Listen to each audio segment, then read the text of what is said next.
Welcome everyone to another Lunch and Learn session. Glad to have everyone back. Really appreciate your time and investment in this educational series. So today we are going to be talking about something that is very near and dear to my heart. I certainly worked with various people putting this together for a long period of time. I appreciate all of their help, and it is called the three sins of GMPs. So in order to set this up, I have to get you ingrained and thinking about preparedness for an FDA inspection. So this all ties together into successful outcome of a pre-approval inspection, a PAI. And just so you're aware of it, the FDA has a guidance out there and it deals with doing a pre-approval inspection or pre-license inspection, PLI. And this is one of those charts from that guidance document.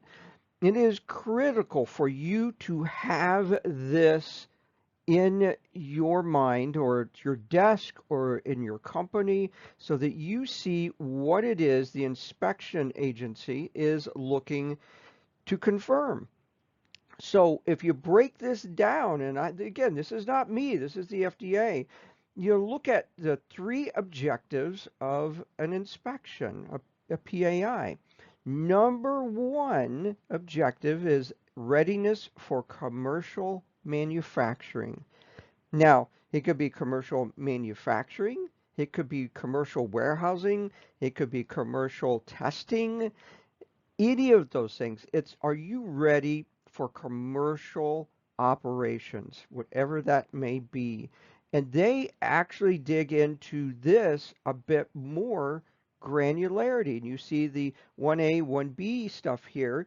So 1A, number 1A, investigations and trends. How do you deal with problems? How do you overcome the issues? How do you correct those issues? The FDA does not look at your firm to be error-free. That is not their concept. They would love to have you error-free, but typically a company is not going to be free of any errors. There will always be some form or level of investigation. 1B, material handling. How do you handle materials? Components. How do you ship them? What's your cold chain? How do you have integrity of the raw materials coming to your site? How do you put them in the warehouse? All these things have to be taken into consideration. And it could be, how do you handle an interim stage of the process? How do I take something that's made early on in an early phase? I don't want to mean clinical, but how do you handle something that's, say, a pre-material? And I'm going to hold that for a period of time. How do I do that? You have to be able to control that. 1C, contamination. This could be cross-contamination, one product to the next. It could be mixing vials from one lot to the next lot. It could be a bacterial, mold contamination. Whatever it happens to be, it's something that's there that shouldn't be there. And do not think of this as just sterility assurance. This is everything. The wrong labels, the wrong packaging, all of those items are problematic. That is contamination. You have to say the product is safe, pure, and effective in all aspects. So don't just look at sterility, although that is important. It is not the only factor. 1D, procedures. You have to have accurate, effective procedures. You have to follow those procedures. Procedure could be an SOP, a procedure could be a work order, a procedure could be a calibration cycle, a procedure could be a batch record, a procedure could be a test method, Whatever it is, it's some written protocol that you have to follow. Lastly, in this section, 1E, process feasibility. Does the process actually work? Thus, we get into the validation. You have to be able to show that you control the process, that you can accurately, effectively, continuously manufacture, process, test, hold, release, and distribute finished drug product. Any of those aspects fail, it draws into question your feasibility to be commercial ready. Objective 2, conformance to the application. What is in the application about you? If you're listening to me speak to this and you're, say, a contract testing lab or you're a contract manufacturing organization, you don't own the application. Someone filed that. You must know and understand what is in the application about you, and is it accurate? Do you conform to what was filed with the agency? If you do not, it is a significant problem. Very, very significant. Even tying to this piece of the puzzle here is your change control process. If you change something, your facility, a significant control parameter, a process, whatever it happens to be, does it impact the application? You have to be able to understand changes in light of a regulatory filing, and you have to be able to accurately reflect those changes in that filing by either an update to the filing, or you update the filing and you wait for a review by the FDA before you can even implement it. Number 3 out of this objective is data integrity. This does not mean only electronic data. Every time I talk to people about data integrity, they start talking about their backup files, their electronic systems, their scanning, their login procedures. Those are all great. But there is an aspect to data integrity that we often miss, and it is the paper, the integrity of that physical document, logbook, batch record, testing printouts, whatever it happens to be. You have to be able to store that and be able to retrieve that information within a reasonable time. If you lose data, if you lose batch records, if you lose forms, if you lose logbooks, you have a problem. So understand the integrity of the data. And the ultimate goal of data integrity is to confirm that the data is accurate, true, and representative of the facts, that you did something and here's the record to show what you did. So, some additional insight into the FDA. If you haven't seen this, this is another snippet out of an FDA document. This is the systems of the FDA. In their mind, they see every company existing in some structure that looks like this. That you have a facilities and equipment system. You have a laboratory control system. You have a material system. You have packaging labeling system. You have a production system. And encompassing it all is the quality system. And as we often hear when we're taught, who's responsible for quality? We all say, we all are. That's where this comes from. So this is mine. And I want to just use this as a launching pad as I go into the next layers of the 3 sins of GMPs, because there is an equation here, and it is E equals mc squared. And I use this, yes, so you could remember it. I understand Einstein, but this is what I've come up with to help you remember in the aspect of how do I practically apply GMPs to my everyday life in the workforce and have a good culture of quality. So E stands for effect or the outcome. The product is a direct correlation to your methods, how you make that product, how you test it, how you store it, how do you know you're in a state of control, your procedures, your processes. And C squared is your control and, importantly here, your culture. You can have great methods, you can have great controls, and a bad culture, and it starts decaying the methods and the control. You have to have control over the process. You have to have culture of control over the process in order for you to have a good product or an output, an outcome of what it is you're doing.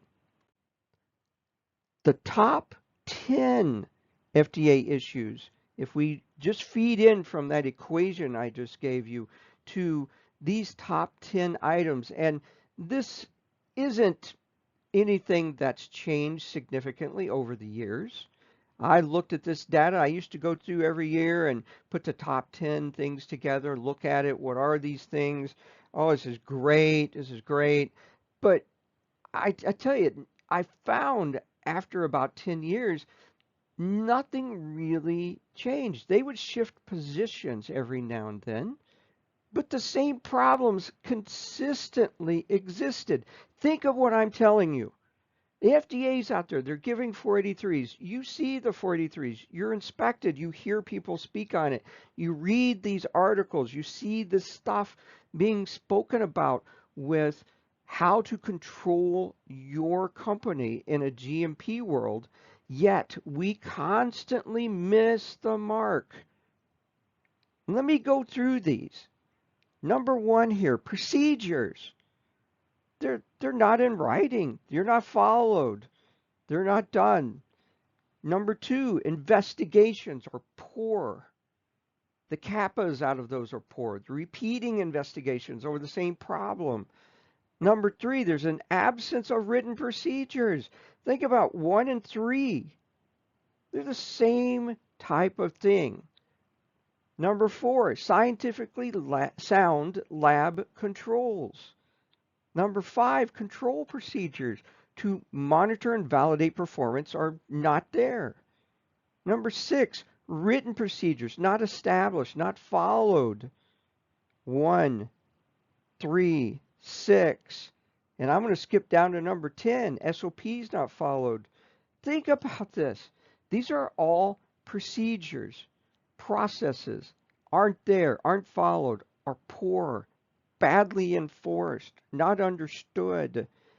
This is a horrifying reflection of our thinking process that, yeah, everything's working fine, we don't have any failures, therefore we must be in a state of control. That's not accurate. You can just have a process that is lucky enough that you're able to get passing results, but you can have still failures in place with this. So that being said, you think about the GMP work. What is it that we have to do to have a good GMP system in place? And this is definitely my reflection, and it is the sins of GMPs. You see the devil there on both sides, and then the balance. This is what I call the work pendulum. You can have too much control or too little control. Now, people will always just confront me when I say that. It's like, Troy, too much control? You can never have too much control. And I can tell you a story sitting in an audience or having an audience, sitting in a room, and I'm talking about this. And the people there are telling me there's no way. You can never have too much control, ever. I said, okay, great. Then I'm going to make the entire facility sterile, aseptic. It's going to be a grade B area. And they looked at me and said, but that doesn't make sense. I'm like, why? It's control. It's control to the nth degree. Well, that's too much. I said, yes, thank you for making my point. The point here is you can have too much control that people can't function to do their job will force those people to find ways around the procedures. Thus, all those observations from the FDA wasn't necessarily no procedure or poor procedure. It was the procedures were so restrictive that you couldn't follow them, and people found a way around it just to make product to do their job.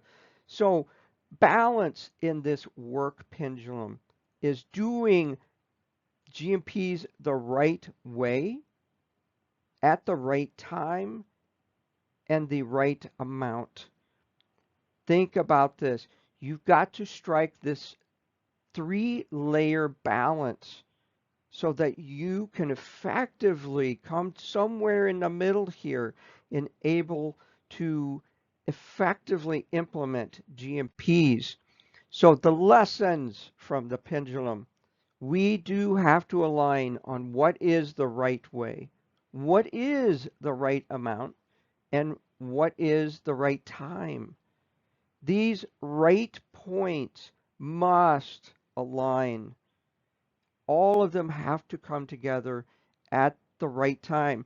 As I say here, the right way doing something, but at the wrong time is absolutely, totally worthless. I can say, yes, I cleaned the room, but I cleaned it after the product was ran. Great. I'm glad you cleaned the room. You followed the procedure flawlessly. It's perfect. You just did it at the wrong time. The product now is contaminated and we're going to reject it. It's absolutely failure on a significant level. These lessons have to be able to add value. Value not being just dollars, but value to control. Control itself will lead to your profit of making the product and selling it. No problem with that. But in a world of GMP, adding value means that you do the right thing, the right amount, the right time, the right way. Those have to be in place and they add value to get your product made perfectly. Fine, great. It passes all your testing criteria. It's labeled properly and you can disposition the lot quickly without all of the investigations, without all of the problems. You can release the testing data without having to wait on additional input on some event. Understand this next point. Calculate the risk. And let me say this, there is always risk. Always risk. On either side of the pendulum, there's always some level. Even in the middle, there's always some level of risk. You have to be able to understand the risk. You have to be able to understand if something goes wrong, how do you detect it? But there is nothing risk-free. I can say the only way you can have a product that is absolutely risk-free is not to make the product. That does no one any good. The last one here, important with this, GMPs are all about the work. GMPs are about work, making work, having good work, effective work, getting that out there, documenting it. All of these are GMPs. So that being said, working again into that level of the three sins, and I talk about the 10 GMP work commandments for the 21st century. And I break this down here into three sectors, three segments, because I look at every company in regard to work. Like I said, GMPs are all about the work. So if they are all about the work, then we have to understand what is the work inside a company. You have a workforce, right? People.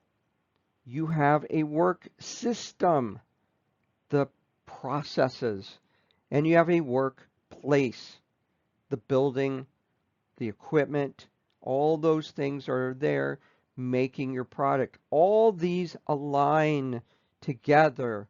And I won't go through each of these bullet points off of that. You can see these here.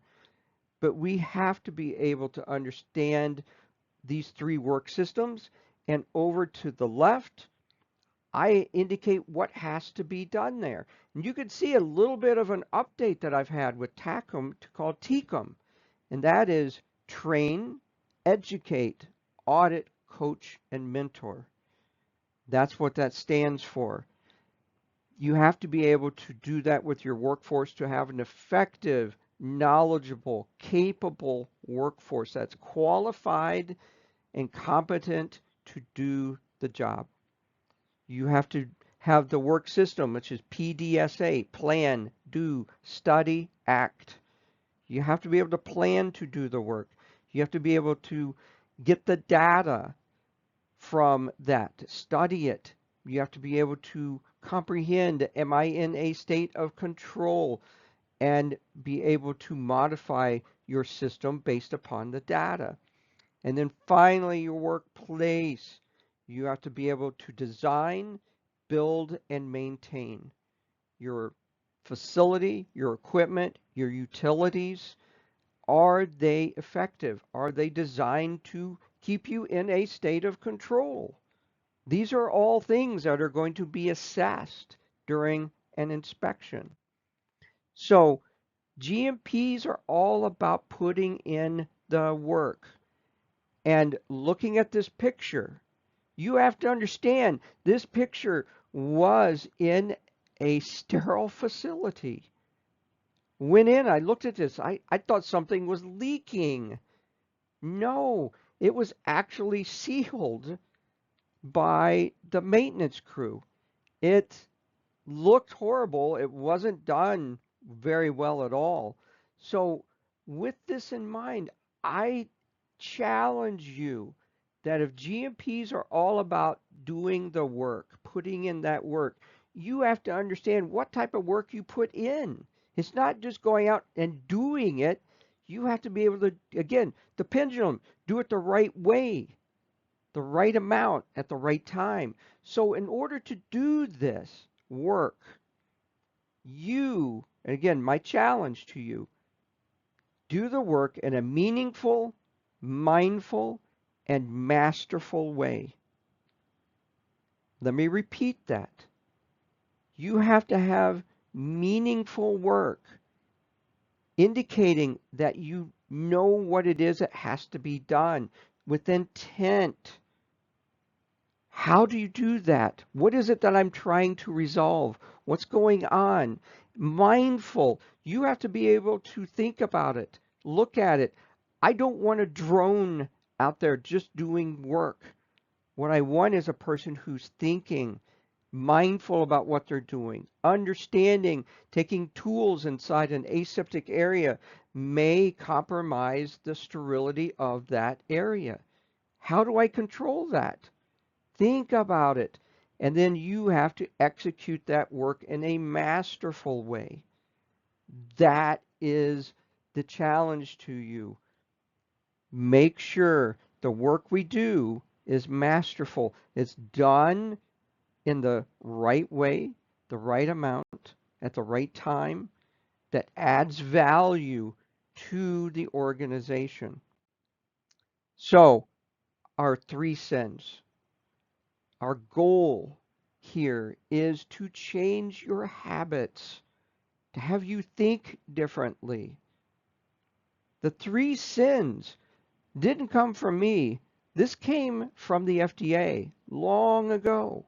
They were talking about 3 things that cause GMP failure. I just basically converted those 3 things into 3 sins.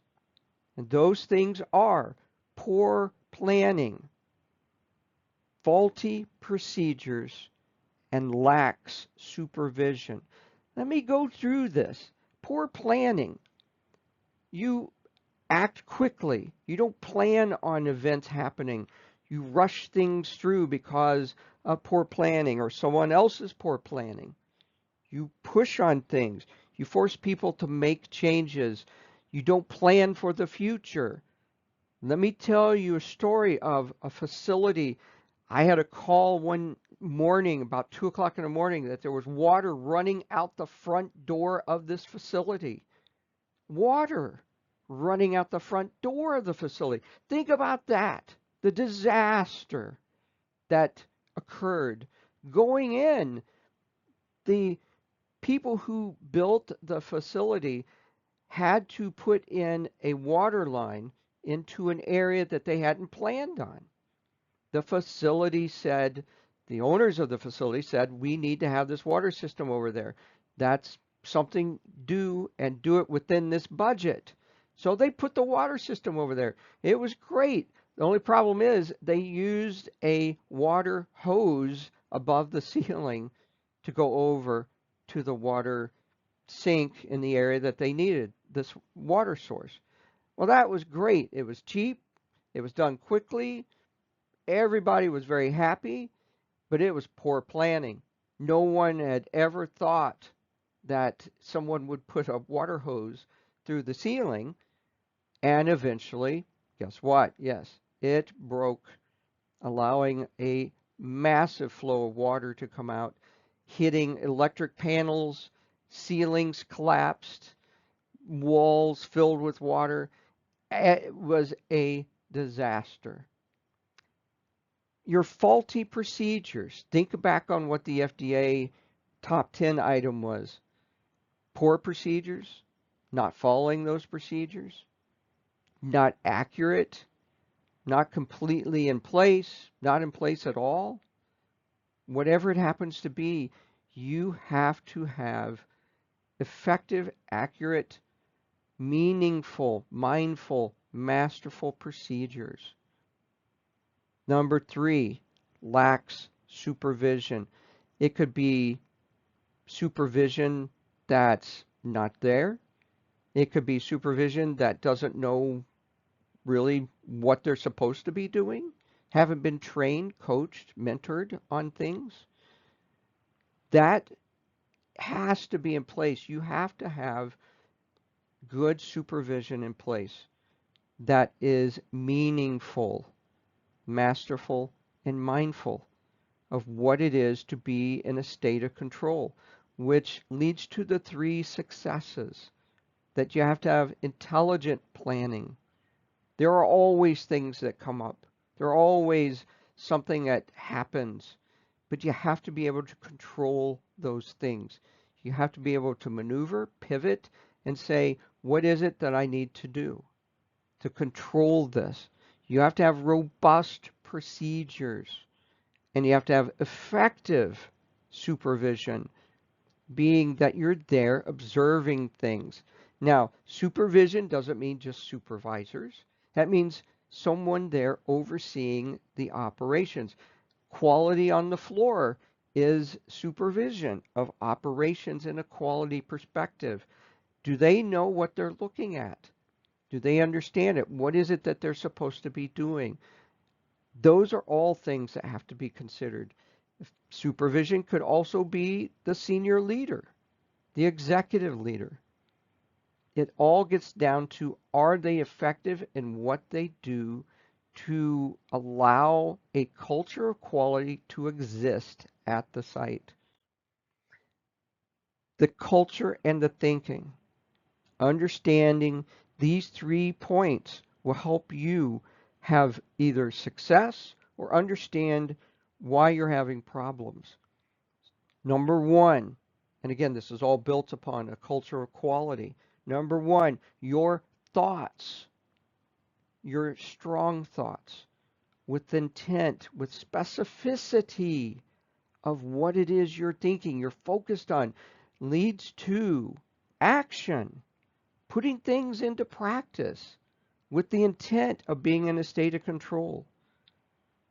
Your action leads to your results. So again, let me put this together. Your thoughts lead to action, which leads to results. You have to have the right thoughts. A culture of quality doesn't mean just in control of things. It has to be with intent, yeah, with understanding, with the ability to add value. And again, I am not advocating just letting things run wild, just push product out the door. What I am advocating is making product in a controlled, consistent manner with the intent of that product being able to meet its predetermined criteria. Your thoughts are key to success of this. That is where the culture comes into place with this. With that being said, let me wrap some of this up with a story. And I can tell you this, the headline to this is very, very critical to you. We either work together as a team, be it inside your own company or partnering with people that are contracting with you for testing, manufacturing, shipping, warehousing, whatever it happens to be, or we fail. The story here talks about something that I experienced years ago, walking through a facility that was basically decimated by an FDA inspection, decimated to the point that it inevitably went out of business. This firm had previously been exposed to an FDA inspection, and they had 0 483s.